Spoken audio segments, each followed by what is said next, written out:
Conselhos a professores, pais e estudantes.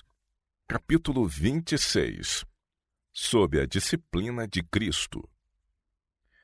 Todo professor que tem de lidar com a educação de jovens estudantes deve lembrar-se de que as crianças são afetadas pela atmosfera que rodeia o mestre, quer seja aprazível, quer desagradável. Se o professor está ligado com Deus, se Cristo lhe habita no coração, o espírito por ele nutrido far-se-á sentir as crianças. Se o professor entra na sala de aulas com o espírito excitado e irritado, a atmosfera que lhe rodeia a alma deixará também sua impressão. Os mestres que trabalham nessa parte da vinha do Senhor precisam ser senhores de si mesmos, de modo a dominar o temperamento e os sentimentos, mantendo-os sujeitos ao Espírito Santo. Devem dar provas de possuir não uma experiência unilateral, mas espírito bem equilibrado, caráter simétrico. Aprendendo dia a dia na escola de Cristo, esses mestres podem educar sabiamente as crianças e os jovens.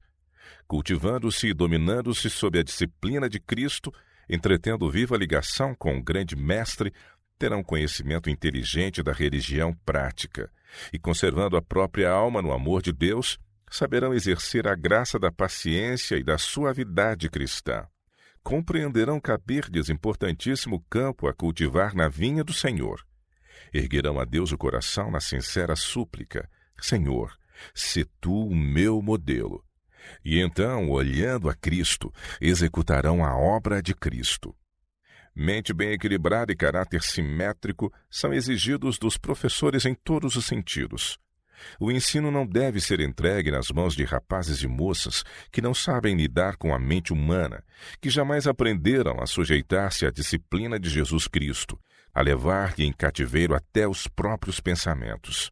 Tampouco sabem do controlador poder da graça sobre o próprio coração e caráter, que muito têm a desaprender, devendo aprender lições inteiramente novas na experiência cristã.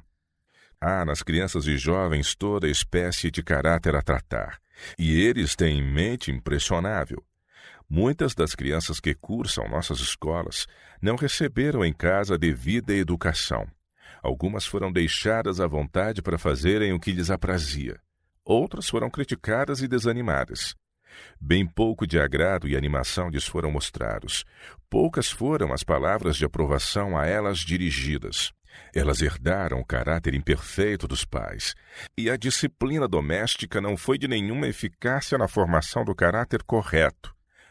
Como professores dessas crianças e jovens, rapazes e moças que não desenvolveram profundo e fervoroso amor para com Deus e as almas por quem Cristo morreu, é cometer um erro que poderá ter como consequência a perda de muitas almas. Os que se impacientam e irritam facilmente não devem ser educadores. Os professores devem lembrar-se de que não estão lidando com homens e mulheres, mas com crianças que tudo têm a aprender. E é muito mais difícil o aprender para umas do que para outras. O aluno tardo de inteligência deve receber muito mais animação do que se lhe dá. Se colocam sobre esses variados espíritos, professores amantes de ordenar, ditar, engrandecer a própria autoridade, professores que tratam com parcialidade, tendo favoritos a quem manifestam preferência, enquanto outros são tratados com rigor e severidade, o resultado será perturbação e insubordinação. Os mestres não favorecidos com uma agradável e equilibrada disposição poderão ser encarregados de crianças, mas grande dano se faz com isto àqueles que são por eles educados. Talvez o professor tenha suficiente educação e conhecimentos nas ciências para ensinar. Verificou-se, porém, possuir ele tato e sabedoria para lidar com mentes humanas? Se os instrutores não têm o amor de Cristo no coração, não estão habilitados a assumir as sérias responsabilidades que impendem sobre os que educam a juventude. Carecendo eles próprios da mais elevada educação, ignoram como lidar com a mente humana. Seu próprio coração insubordinado luta pelo controle, e sujeitar a mente e o caráter maleável das crianças a tal disciplina é deixar nessa mente cicatrizes e ferimentos que permanecerão indeléveis. Indagai, professores, vós que fazeis a obra não somente para o tempo, mas para a eternidade. Sou eu constrangido pelo amor de Deus, enquanto lido com as almas, por quem deu ele a vida? Sob sua disciplina, desvanecem-se acaso velhos traços de caráter, em desarmonia com a vontade de Deus, tomando seu lugar qualidades a eles opostas? Ou estou eu, por minhas palavras profanas, minha impaciência, minha falta de sabedoria do alto, confirmando esses jovens em seu espírito perverso? Quando um professor manifesta impaciência ou irritabilidade para com uma criança, talvez a falta da parte da criança não seja metade da que cabe ao professor. Os mestres cansam-se do trabalho, e algumas coisas que as crianças dizem ou fazem lhes desagrada. Hão de eles, em tais ocasiões, por falta de exercer tato e sabedoria, deixar o espírito de Satanás se introduzir, induzindo-os a suscitar nas crianças sementes desagradáveis. O professor que ama a Jesus e que aprecia o poder salvador de sua graça, não ousa permitir a Satanás controlar-lhe o espírito. Será afastado tudo quanto lhe arruinaria a influência, pois isto opõe-se à vontade de Deus e põe em risco a vida das preciosas ovelhas e cordeiros. Quando Cristo, a esperança da glória, está formado no interior, então a verdade de Deus atuará por tal forma no temperamento natural que sua influência regeneradora se manifestará em caráter transformado. Não haveis, então, de, revelando o coração e temperamento não santificados, tornar a verdade de Deus em mentira perante qualquer de vossos alunos. Nem haveis de, manifestando um espírito egoísta, diverso do de Cristo, dar a impressão de que a graça de Cristo não vos é suficiente em todo tempo e lugar. Mostrareis que a autoridade de Deus sobre vós não existe só em nome, mas em realidade e verdade. Que todo professor que aceita a responsabilidade de ensinar crianças e jovens examine-se a si mesmo. Indague de si para si: tomou a verdade de Deus posse de minha alma? Acaso a sabedoria de Jesus Cristo, que é primeiramente pura, depois pacífica, moderada, tratável, cheia de misericórdia e de bons frutos, sem parcialidade e sem hipocrisia, deu entrada em meu caráter? Nutro eu o princípio de que o fruto da justiça semeia-se na paz para os que exercitam a paz? Tiago 3, 17 e 18. Professores, Jesus se encontra em vossa escola todos os dias. Seu grande coração de infinito amor é atraído não somente para as crianças mais bem comportadas, que vivem nos mais favoráveis ambientes, mas para aquelas que receberam por herança objetáveis traços de caráter. Os próprios pais não têm compreendido quão são responsáveis pelas qualidades desenvolvidas nos filhos, não tendo sabedoria e ternura para lidar com aqueles a quem fizeram o que são. Deixaram de buscar a origem da causa das desanimadoras manifestações que lhes servem de provação. Jesus, porém, contempla com piedade e amor essas crianças. Compreende, pois ele raciocina da causa para o efeito. Palavras ríspidas e a contínua censura confundem a criança, mas não a reformam. Reprime a palavra impertinente. Mantende o próprio espírito na disciplina de Cristo. Aprendereis então a vos compadecer e ter simpatia para com os que se achem sob vossa influência. Não vos mostreis impacientes nem ásperos. Se essas crianças não precisassem educar-se, não estariam na escola. Elas devem ser paciente e bondosamente ajudadas ao subir a escada do progresso degrau após degrau na obtenção de conhecimentos. Ponde-vos ao lado de Jesus.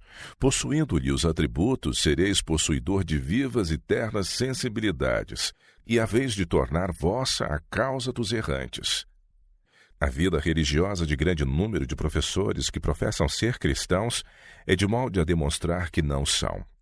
Estão continuamente representando mal a Cristo. Têm uma religião dependente das circunstâncias e por elas controlada. Se tudo caminha segundo o seu gosto, se não há irritantes circunstâncias a lhes provocarem a natureza insubmissa, diversa da de Cristo, são condescendentes, agradáveis, deveras atrativos. A verdade, porém, não deve ser praticada apenas quando nos sentimos dispostos para isto, mas em todo tempo e lugar. O Senhor não é servido pelo impulso precipitado de um homem, ou por suas esporádicas manifestações. Se quando na família ou no convívio com outros acontecem coisas que lhes perturbam a paz e provocam temperamento, os professores pusessem tudo diante de Deus, pedindo-lhe graça antes de se empenharem no trabalho diário. Se conhecessem por si mesmos que o amor, o poder e a graça de Deus se acham em seu coração, anjos de Deus os acompanhariam à sala de aulas. Significa muito pôr as crianças sob a direta influência do Espírito de Deus, educá-las e discipliná-las, fazê-las crescer na doutrina e admoestação do Senhor. A formação de hábitos corretos, a comunicação de um reto espírito, demandarão sinceros esforços feitos no nome e na força de Jesus. Todo sumo sacerdote pode compadecer-se ternamente dos ignorantes e errados, pois também ele mesmo está rodeado de fraqueza. Hebreus 5, versos 1 e 2. Na verdade, pode, em sua mais alta concepção, ser exemplificada diante das crianças. Conservem os professores isto em mente, ao serem tentados a impacientar-se e zangar-se com as crianças devido ao seu mau comportamento. Lembrem-se de que anjos de Deus os contemplam entristecidos. Se a criança erra e se comporta mal, é então tanto mais essencial que os que estão colocados para dirigi-las sejam capazes de ensinar-lhes, por preceito e exemplo, a maneira de proceder. Em caso algum, devem os professores perder o domínio de si mesmos, manifestar impaciência e aspereza, falta de simpatia e amor.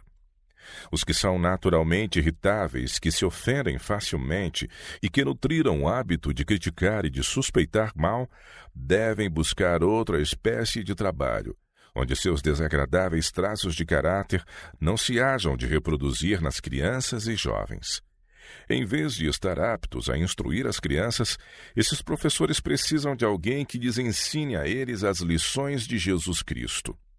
Caso o amor de Cristo habite no coração do professor, qual suave fragrância, cheiro de vida para a vida, ser-lhes-á possível ligar a si as crianças que se acham sob o seu cuidado. Mediante a graça de Cristo, poderá ser nas mãos de Deus instrumento para esclarecer, elevar, animar e ajudar na purificação do templo humano, da contaminação, até que o caráter seja transformado pela graça de Cristo e a imagem de Deus se manifeste na vida. Disse Cristo: eu me santifico a mim mesmo, para que também eles sejam santificados. João 17, 19. Tal é a obra que cabe a todo mestre cristão. Não deve haver obra de acaso nesse assunto, pois a educação das crianças requer muito da graça de Cristo e a subjugação do próprio eu. O céu vê na criança o homem ou a mulher por desenvolver, com aptidões e faculdades que, sendo devidamente orientadas e desenvolvidas, o tornarão a ele ou a ela alguém com quem os agentes divinos podem cooperar, um cooperador de Deus. Lição prática. A parábola do bom pastor representa a responsabilidade de todo pastor e de todo cristão que aceitou o cargo de professor de crianças e jovens. Aquele que se desgarrou do rebanho não será procurado com duras palavras e um chicote, mas com atrativos convites a voltar. As 99 que se não desgarraram não despertam o compassivo interesse e o terno e piedoso amor do pastor. Mas ele busca as ovelhas e cordeiros que mais ansiedade lhe causaram e absorveram mais profundamente sua compaixão. Deixa o resto das ovelhas, concentrando todas as suas energias em encontrar a perdida. Em seguida, o quadro, graças a Deus. O pastor regressa com a ovelha nos braços, regozijando-se enquanto prossegue no caminho. Alegrai-vos comigo, diz ele, porque já achei a minha ovelha perdida. Lucas 15, verso 6. Sinto-me tão grata que o quadro nos apresenta a ovelha encontrada. Não nos é apresentado à imaginação a cena de um contristado pastor voltando sem a ovelha. Esta é a lição que os subpastores têm a aprender. Êxito no trazer de volta as ovelhas e os cordeiros ao redil. A sabedoria de Deus, seu poder e amor são sem paralelo. São eles a divina garantia de que ninguém, mesmo das extraviadas ovelhas e cordeiros, é passado por alto, ninguém deixado sem socorro. Uma cadeia de ouro, A misericórdia e a compaixão do poder divino é passada em torno dessas almas periclitantes. Vasto campo. Aos que são aceitos como professores em nossas escolas, abre-se vasto campo de labor e cultivo para o semear da semente e a ceifa do grão amadurecido. Que poderia causar maior satisfação do que educar crianças e jovens no amor de Deus e na observância de seus mandamentos? Que poderia produzir maior alegria do que ver essas crianças e jovens seguindo a Cristo, o grande pastor? Que derramaria na alma do consagrado obreiro maior gozo do que conhecer que seu paciente, perseverante labor em Cristo não foi em vão?